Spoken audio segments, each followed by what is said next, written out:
ایک بہت بڑے بزرگ تھے، سنعان ان کا نام تھا۔ وہ اپنے مریدوں کی جماعت کو لے کر حج کے لیے روانہ ہو گئے۔ ان کا راستہ کچھ اس طرح تھا کہ وہ پہلے مدینہ شریف پہ حاضر ہوں گے، پھر حج پہ جائیں گے۔ اس زمانے میں سفر جو ہے وہ اونٹوں پہ ہوتے تھے، اونٹ، گھوڑے، خچر، پیدل۔ تو اسی اثناء میں ایک مقام پر جب آئے تو راستے میں ایک بستی پر ان کا گزر ہوا۔ وہاں وہ سارے لوگ تک گئے تھے۔ انہوں نے کہا کہ ایک دو دن یہاں پر رک جاتے ہیں اور پھر اس کے بعد اپنا سفر شروع کریں گے۔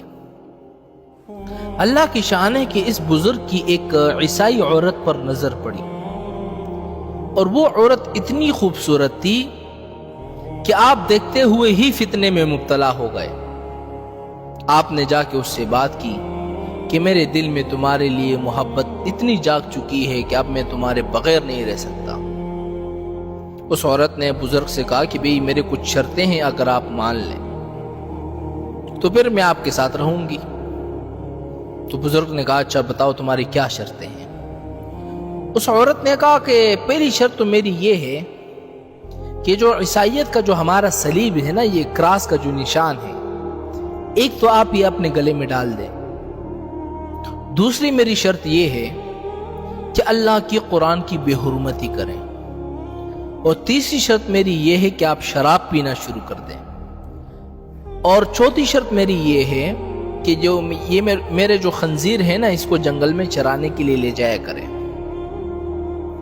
اور اس کی محبت میں اتنے اندھے ہو گئے تھے، اس لیے حضور نے فرمایا نا، ایاکم وفتنۃ النساء، خبردار عورتوں کے فتنے سے بچو۔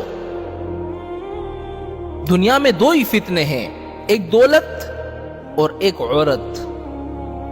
لیکن میری ایک بات یاد رکھنا، جہاں دولت کام نہ کرے نا، وہاں عورت کام کر جاتی ہے۔ اللہ معاف کرے کہ اتنے بڑے بزرگ، ولی من الاولیاء، لیکن چاروں شرطیں قبول کر دی ایک عورت کے لیے۔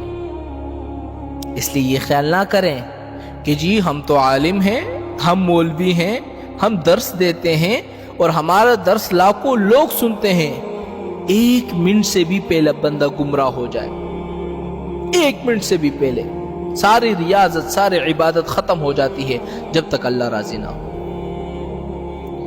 اب جب مریدوں نے دیکھا کہ حضرت کا تو یہ حال ہو چکا ہے، تو انہوں نے اپنے بزرگ سے کہا کہ جی السلام علیکم، آج کے بعد ہمارا اور آپ کا کوئی تعلق نہیں، ہم جا رہے ہیں۔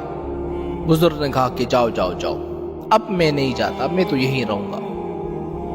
تو وہ بزرگ شراب بھی پیتے تھے اور جناب اس عورت کے خنزیر بھی چراتے تھے۔ صرف اتنا کیا کہ قرآن کی بے حرمتی نہیں کی، باقی جتنے اس کی جو شرطیں تھی نا، وہ ساری اس نے قبول کر دی۔ اب جب سارے مرید مدینہ منورہ پہنچے تو ان کے بھی ایک شیخ تھے جن سے وہ بیعت تھے، یعنی اس بزرگ کے ایک شیخ تھے جو مدینہ میں رہتے تھے۔ ان کے پاس مرید آئے اور انہوں نے رو رو کے حال سنایا کہ سنعان کا تو یہ حال ہو چکا ہے۔ انہوں نے کہا کہ اللہ کے بندو، تم بڑے عجیب لوگ ہو، اپنے پیر کو چھوڑ کے آ گئے۔ انہوں نے کہا کہ جی ہم کیا کرتے ہیں؟ اس نے کہا کہ تم کیوں چھوڑ کے آ گئے؟ تم بھی وہاں اللہ کے آگے گر جاتے، گڑ گڑاتے، دعائیں مانگتے، پڑے رہتے جب تک ہدایت نہ ملتی۔ تم نے اس سے کون سی وفا کی ہے اپنے بزرگ سے؟ ابھی بھی تم سارے مدینہ پاک میں ہو، اس کے لیے دعائیں کرنا شروع کر دو۔ رو رو کے دعائیں کرتے رہیں۔